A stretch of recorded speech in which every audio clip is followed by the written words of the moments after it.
इंदौर से हैं कर्नल वर्मा जी, स्वागत है आपका। हेलो। हेलो, नमस्कार। नमस्कार सर, कैसे हैं आप? बढ़िया है, सब आपका आशीर्वाद है। आप सुनाएं कैसे हैं?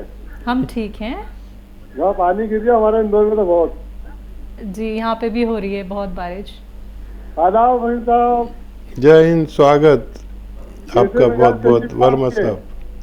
बहुत बढ़िया, देखिए आपके सामने पेश हो गए हैं। हमको तो दिख ही नहीं रहे आप, तो हम तो खाली बस फोन पे ही बात कर रहे हैं खाली। अच्छा, क्यों लाइट गई? नहीं, हमारे टीवी में नहीं आ ही नहीं रहे ना आप।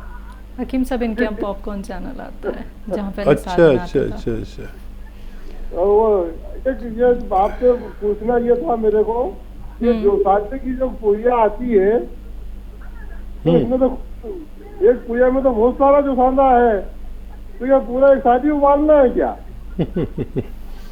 ठीक है ठीक है। 50 ग्राम के करीब है वो, मतलब ऐसा ना। हाँ हाँ, देखिए जो शानदार जो है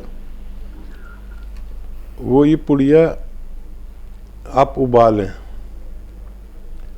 और सुबह को उबालें, और फिर इसका जो बचा हुआ हिस्सा है उसे रख लें, फेंके नहीं। फिर इसे शाम को भी पानी में डालकर उबालें। ये 2 टाइम काम आता है, लेकिन एक आदमी के लिए काफ़ी होता है।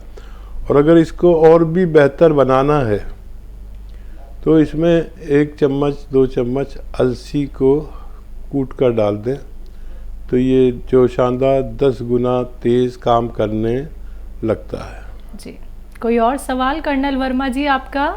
हाँ, तो ये कितने दिन तक पी सकते हैं? इसमें खाली एक ही दिन पियेंगे, 2-3 दिन पिए? नहीं, एक पुड़िया को एक दिन पीना है, 2 बार। और आप यूँ समझ लें कि ये जोशादा दुनिया की बेहतरीन दवाओं में से है, जो आपके जिस्म से बुखार और सर्दी को निकालने की ताकत रखता है ओरिजिनल तरीके से। तो क्योंकि ये बहुत पुराना तरीका इस्तेमाल है और इसी से दवाएं बनती हैं। अगर दवाओं को इस तौर पर दिया जाए तो लोग घबराने लगेंगे, लेकिन सिर्फ वाहिद यही नुस्खा ऐसा है जिसे लोग बाकायदा जानते हैं। वरना सारी दवाओं की जानकारी पहले लोगों को होती थी, अब सिर्फ जो रॉ मटेरियल में ये नुस्खा ही चलता है, बाकी सब प्रोडक्ट बन गए हैं। वरना पहले प्रोडक्ट नहीं होते थे, इसी तरह के सारे नुस्खे आते थे।